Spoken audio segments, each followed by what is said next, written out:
This is 7 National News, and in our top story, the UAE, under the leadership of the President, His Highness Sheikh Khalifa bin Zayed Al Nahyan, is experiencing the strongest and most prosperous phase of all times. That was announced by the rulers of the Emirates during a meeting at Union House in Dubai on Friday. The meeting was held in the same place where the founding fathers of the UAE met 45 years ago, which included His Highness Sheikh Mohammed bin Rashid Al Maktoum, the UAE Vice President, Prime Minister and ruler of Dubai. His Highness Sheikh Mohammed bin Zayed Al Nahyan, the Abu Dhabi Crown Prince and Deputy Supreme Commander of the UAE Armed Forces. And their Highnesses, the Supreme Council members and rulers of the Emirates. His Highness Dr. Sheikh Sultan bin Mohammed Al Kazmi of Sharjah, His Highness Sheikh Humaid bin Rashid Al Nuaimi of Ajman, His Highness Sheikh Hamad bin Mohammed Al Sharqi of Fujairah, His Highness Sheikh Saud bin Rashid Al Muwalla of Al Quwain, and His Highness Sheikh Saud bin Saka Al Kazmi of Ras Al Khaimah. They reviewed their pledge to the UAE people to continue tirelessly to strengthen the union, declaring a new chapter in the UAE history where all governments work as one united team towards achieving the happiness of all Emiratis and consolidating the union. His Highness Sheikh Mohammed bin Zayed, alongside the Supreme Council members, raised the UAE flag in the same place where the founding fathers hoisted it 45 years ago.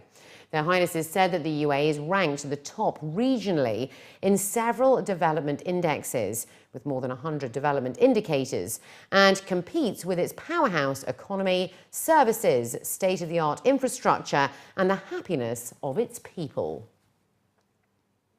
The Etihad Museum was also inaugurated on Friday by His Highness Sheikh Mohammed bin Rashid Al Maktoum, the UAE Vice President, Prime Minister and ruler of Dubai, and His Highness Sheikh Mohammed bin Zayed Al Nahyan, the Crown Prince of Abu Dhabi and Deputy Supreme Commander of the UAE Armed Forces, along with their Highnesses, members of the Supreme Council and rulers of the Emirates.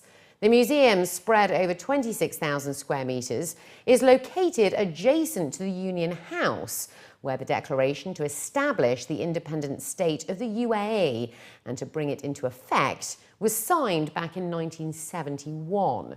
The inauguration was attended by their Highnesses, the members of the Supreme Council and rulers, who toured the museum, where they were briefed about its different sections by the chairman of the museum's advisory committee, Mohammed Ahmed Al-Mer. The museum was built underground and is connected with Dar al-Difyat. The entrance is designed in the shape of a manuscript, with 7 columns that highlight the pen used to sign the declaration. The museum includes permanent and temporary halls, a theatre, an educational area, a recreational area, 8 permanent galleries, in addition to a temporary one to exhibit items from international museums. The museum offers experience-driven exhibitions, interactive programmes and educational presentations that explore the events that have culminated in the formation of the Union of the Emirates in 1971, with a key emphasis on the period between 1968 and 1974. The museum tells the story from the perspective of the country's leaders and aims to educate visitors about the nation's constitution, particularly the rights, privileges and responsibilities of the people of the UAE. The International Conference to Safeguard Endangered Cultural Heritage got underway over in Abu Dhabi at Emirates Palace over the weekend. French President François Hollande arrived in the UAE to participate in the conference, and an official reception was held for him at the airport. With the support of His Highness Sheikh Mohammed bin Zayed Al Nahyan, the Crown Prince of Abu Dhabi and Deputy Supreme Commander of the UAE Armed Forces, and French President François Hollande, the UNESCO-sponsored event was opened by the Abu Dhabi Tourism and Culture Authority Chairman, Mohammed Khalifa Al Mubarak, Jack Lang, the president of the Institut du Monde Arabe, along with UNESCO Director General Irina Bakova. In his speech, Mohammed Al Mubarak stated that he was delighted to see representatives from over 40 countries come together to discuss such an important topic. He added that here in the UAE we have a history of growth that combines urbanisation with protecting our cultural heritage, and we have an archaeological site recognised by UNESCO as one of the oldest cradles of humanity in the world. He stated that today we establish a $100 million fund to focus on protecting and rebuilding these sites and to build a system of protecting them for future generations. It was noted that with partners France and the UAE, they are gathering to create an international fund to ensure the protection of culture, to rebuild, protect and unite for heritage. Jebel Jais Road over in Ras Al Khaimah is set to be completed by April next year. That's according to the Department of Public Works and Services over in the Northern Emirates. While stating that the 36-kilometre road Jebel Jais development project is facing big natural challenges, officials revealed that the 6-lane road, consisting of 3 lanes in each direction, is over 1,900 metres above sea level. And once completed, the road will be one of the major attractions of the Emirates. The development scheme, which is one of the strategic projects in the Emirates, starts from Wadi Al Bay, passing through a number of rough valleys and ending at the peak of Jebel Jais, which is the highest mountain in the UAE. As a part of their efforts to increase tourism numbers in the Emirates, officials highlighted that a number of cafeterias, recreational and play areas are also being built along the new road. According to officials, the Jebel Jais Road, which is 25 kilometres away from Ras Al Khaimah city, will add value to their tourist attractions, as the peak itself enjoys a low temperature most of the year, offering good views from the top. As a part of the UAE's 45th National Day celebrations, Sharjah residents were treated to an operetta over at Flag Island, featuring musical performances by many renowned singers, including Hussein Al-Jassimi, while also hosting a number of activities that highlight citizens' love for their country. A special operetta was held on Friday to mark the UAE National Day under the title The Story of the Nation, written by renowned Emirati poets Rashid Shara and Nasser al-Shanfari, and included a special recital and singing performances by Emirati superstars and a host of young artists.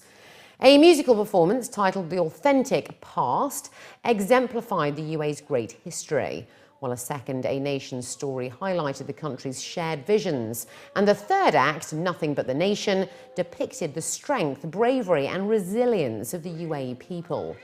The operetta in total featured 7 musical performances that also showcased the sacrifices made for the UAE's glory, while also emphasising the country's position as a place where peace and security is guaranteed, and where diverse cultures share a common bond. Celebrations also included a unique performance by students from the Sharjah Educational Zone schools, who participated in various activities which underlined the spirit of the UAE and the great love that Emiratis feel for their country.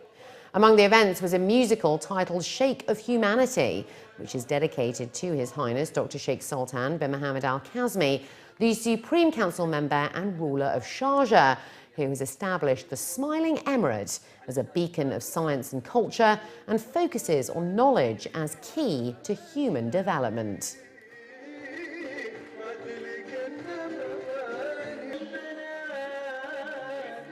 Of course, we congratulate our leaders from all the 7 Emirates and our President Sheikh Khalifa bin Zayed Al Nahyan and all our UAE nationals and citizens of and expatriates living on this land of the United Arab Emirates. This is a very special country. From what we hear, feedback from other people, whenever we travel, whenever we meet, people feel very attached to the United Arab Emirates because of the welcoming aspect, that people are very welcoming here. It's within our culture to welcome people, whoever it is. We have more than 200 nationalities here in the UAE living happily. Of course, the safety factor is also there. The infrastructure, we can talk about world-class infrastructure.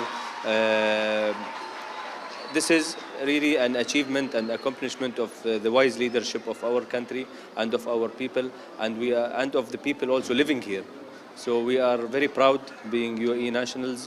And finally, looking to other news now, while the whole nation celebrated the UAE's 45th National Day by attending a number of celebrations across the country, the Dubai Polo and Equestrian Club once again organised the National Day Polo Cup, bringing the best local teams together to go head-to-head.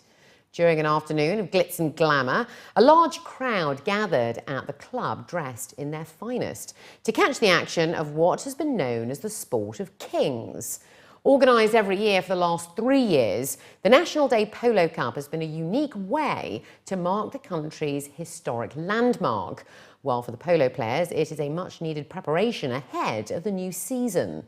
The event started off with a display of camel polo in order to pay tribute to the UAE's heritage before the main encounters that thrilled the crowd throughout the afternoon.